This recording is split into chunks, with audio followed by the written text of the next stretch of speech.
Hello students, welcome back to my channel. कैसे हो आप सब? उम्मीद करती हूँ बेटा सभी अच्छे होंगे और अपना ख्याल भी रख रहे होंगे। तो बेटा आज हम करने जा रहे हैं अपनी वर्कशीट नंबर 23 साइंस सब्जेक्ट की है बेटा, 6th क्लास के बच्चों के लिए 18 तारीख की है, ठीक है। जिसमें हमारा आज न्यू चैप्टर स्टार्ट हुआ है the living organism and there surroundings, ठीक है। मतलब जो लिविंग ऑर्गेनिज्म होते हैं और उनके चारों तरफ का जो वातावरण सराउंडिंग होती है उसकी, वो क्या चीज़ है उसके बारे में स्टडी करेंगे, ठीक है। तो चलिए स्टार्ट करते हैं। और अगर बेटा आपको मेरा समझाया हो पसंद आता है तो प्लीज़ वीडियो को लाइक शेयर जरूर कर दिया करो। देखो लेट्स रिवाइज, पहले रिवाइज करते हैं। Write the names of 5 living and non living things each, ठीक है। 5 लिविंग और नॉन लिविंग थिंग्स के नेम लिखने हैं। And name the place where you have seen them, और उस प्लेस का नेम लिखना है जहाँ पर आप इनको देखते हो, ठीक है। तो देखो बेटा लिविंग थिंग्स क्या है, हम बारी बारी से लिखते हैं, मैं बड़ा कर लेती हूँ ताकि आसानी से लिखा जा सके। फर्स्ट क्या है लिविंग, नेक्स्ट है नॉन लिविंग। एक आपको एग्जांपल दिया गया है बेटा, यहाँ पर लिजार्ड है, जैसे वो कहाँ पर पाई जाती है, दीवार पर होती है। टेबल होती है, मेज बेटा वो स्कूल और घरों में सब में पाई जाती है। हमें उस स्थान का नाम बताना है। जैसे अब बेटा देखो कैमल, कैमल कहाँ पाए जाते हैं, डेजर्ट में, इन डेजर्ट, ठीक है। और बेटा जो क्या नाम है, और क्या लिखोगे आप, मछली है, फिश, कहाँ पाई जाती है, वाटर में, ठीक है।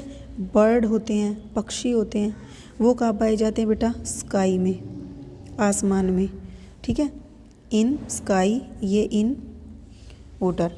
उसके अलावा बेटा और क्या होता है, जो क्या नाम है, प्लांट्स होते हैं, पौधे होते हैं, वो कहाँ पाए जाते हैं, वाटर में भी पाए जाते हैं, इन वाटर एंड, और क्या होता है, लैंड, यानी कि भूमि, ज़मीन पर भी पाए जाते हैं। इसके अलावा एक और लिखना है बेटा, और हम क्या लिख सकते हैं, बर्ड हो गए, प्लांट हो गए, कैमल हो गए, ठीक है।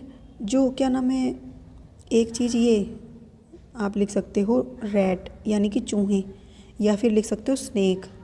ये कहाँ पर पाए जाते हैं बेटा, बिल के अंदर, ठीक है, इन होल, बिल में पाए जाते हैं। उसके बाद बेटा यहाँ पर नॉन लिविंग थिंग्स लिखनी है। जैसे कि चेयर हो गई, चेयर कहाँ पर पाई जाती है, स्कूल और होम दोनों में पाई जाती है, ठीक है। उसके बाद बेटा एरोप्लेन होता है जो, वो कहाँ पाया जाता है, एरोप्लेन, PLANE, ठीक है। एरोप्लेन पाया जाता है स्काई में, इन स्काई। उसके बाद बेटा बोट, जो नाव होती है वे कहाँ चलती हैं, वाटर, ठीक है, इन वाटर। उसके अलावा बेटा बोट के अलावा चेयर, एरोप्लेन। अब देखो बेटा वो सारा इरेज हो गया है, एक बार मैं लिख देती हूँ यहाँ पे, वो आपने लिख लिया होगा, ठीक है। बोट हमने कर लिया था, चेयर की थी, ठीक है, एरोप्लेन किया था, बोट की थी। उसके बाद बेटा और क्या क्या चीज़ें होती हैं, कार, कार कहाँ पर होती है, रोड पर, ऑन रोड, ROAD, ठीक है, ROAD, रोड है, कार हो गई। उसके अलावा बेटा और क्या क्या चीज़ें होती हैं, आप कह सकते हो जैसे आपकी फ़ोन होता है, फ़ोन भी क्या है, नॉन लिविंग थिंग्स है, इन हैंड, ठीक है। तो ये सारी चीज़ें हमने लिख दी। अब बेटा हमने इससे क्या सीखा है, तो देखो ये चीज़ें क्या हैं, हर एक का रहने का स्थान अलग अलग है, हमने अभी देखा। तो एडेप्टेशन क्या होती है, the presence of specific features और certain habits which enables a plant और an animal to live in its surroundings is called adaptation. यानी कि जो भी प्लांट्स होते हैं या एनिमल होते हैं, कुछ भी चीज़ें हैं, वो किस इलाके में रह सकती हैं, किस स्थान पर वो रह सकती हैं, या उस स्थान के अकॉर्डिंग वो अपने आप को ढाल लेती हैं, तो वो क्या कहलाती है, प्रोसेस एडेप्टेशन। क्या कहलाती है, एडेप्टेशन, यानी कि अपने आप को उसके अनुकूल ढाल लेना। जैसे अब क्या नाम है, ऊँट होते हैं बेटा, कैमल होते हैं, वो कहाँ होते हैं, रेगिस्तानों में होते हैं, डेजर्ट में होते हैं। लेकिन जो भालू होते हैं वो बर्फ़ पर रहने वाले, वो तो गर्मी में नहीं रह सकते, और जो गर्मी में रहते हैं ऊँट वो ठंड में नहीं रह सकते। तो ये उन्होंने क्या कर रखा है, उस माहौल के अकॉर्डिंग अपने आप को ढाल रखा है, ठीक है। तो इसको बोल देते हैं एडेप्टेशन। अब बात करते हैं बेटा हैबिटेट। हैबिटेट क्या होता है, देखो हैबिटेट वो होता है, वो स्थान को, उस स्थान का नाम हैबिटेट होता है जहाँ पर कोई जीव रहता है।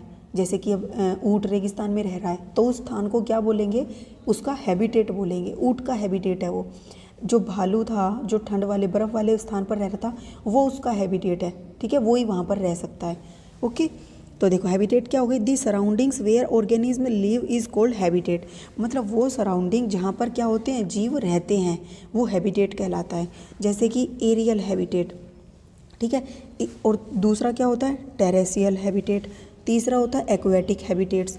3 तरीके के हैबिटेट्स होते हैं। एरियल हैबिटेट क्या होता है, it is formed of plants and animals that can do their activities in aerial environment.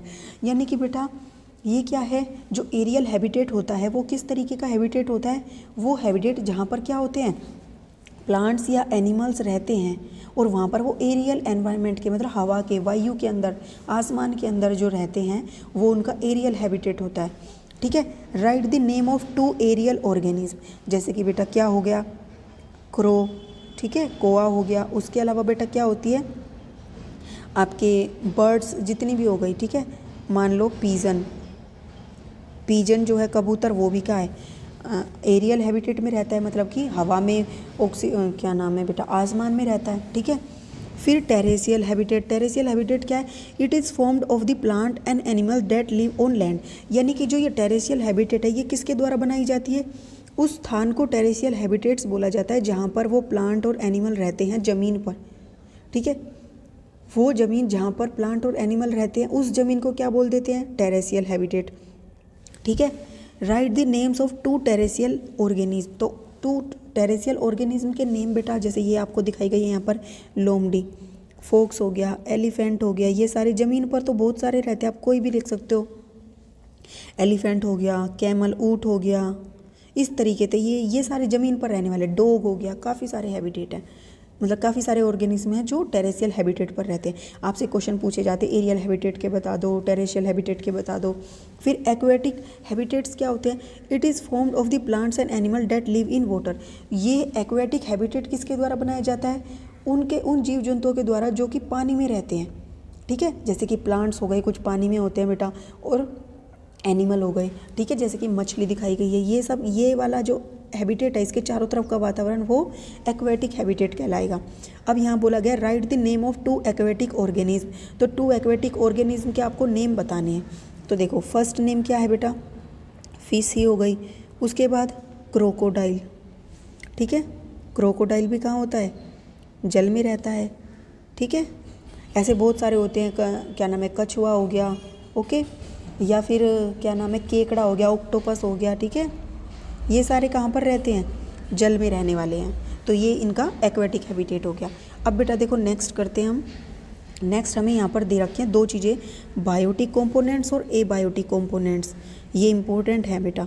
Biotic component कौन से होते हैं, biotic components are the living organism that are the part of an environment, जो कि हमारे एनवायरनमेंट का part होते हैं, वो वाले सजीव जीव जंतु जो हमारे एनवायरनमेंट का पार्ट है, जैसे कि प्लांट्स और एनिमल, ये सारे सजीव हैं। यानी कि सजीव कैसे बेटा, ये सांस लेते हैं, श्वास लेते हैं, ठीक है, वृद्धि करते हैं। एबायोटिक क्या होते हैं, abiotic are the non living factors in an environment such as the sand, air और वाटर। एबायोटिक कंपोनेंट वे होते हैं हमारे चारों तरफ के वातावरण में, जैसे कि हवा हो गई, जल हो गया, रेत हो गया। ठीक है, ये सारे क्या हैं, एबायोटिक कंपोनेंट्स हैं। ठीक है, जो कि मतलब श्वास नहीं लेते, निर्जीव हैं ये, इनको बोलते हैं एबायोटिक कंपोनेंट, वाटर, एयर और रेत, सैंड को। ठीक है, बायोटिक प्लांट्स, एनिमल जो जीव जंतु होते हैं, सजीव होते हैं। ठीक है, अब यहाँ पर आपको लिस्ट दी गई है, list the important characteristics of the living organism which differentiate them from non living things. अब आपको काफ़ी देर से बात कर रही हो living things, non living things. Living thing और नॉन लिविंग थिंग होते क्या हैं, उनमें क्या डिफरेंस होता है। तो बेटा देखो, लिविंग थिंग्स होती हैं जो और नॉन लिविंग थिंग्स होती हैं, तो आप क्या लिखोगे, देखो मैं यहाँ पे डिफरेंस बताती हूँ। लिविंग में दे कैन ब्रीथ, यानी कि श्वास ले सकते हैं। दे कांट, ये श्वास नहीं ले सकते। ठीक है, उसके बाद दूसरा पॉइंट बेटा, दे मोस्ट ऑफ देम, यहाँ पे लिखोगे मोस्ट ऑफ देम, अधिकतर। ठीक है, most of them can move, ठीक है, one place to the other, one place to other.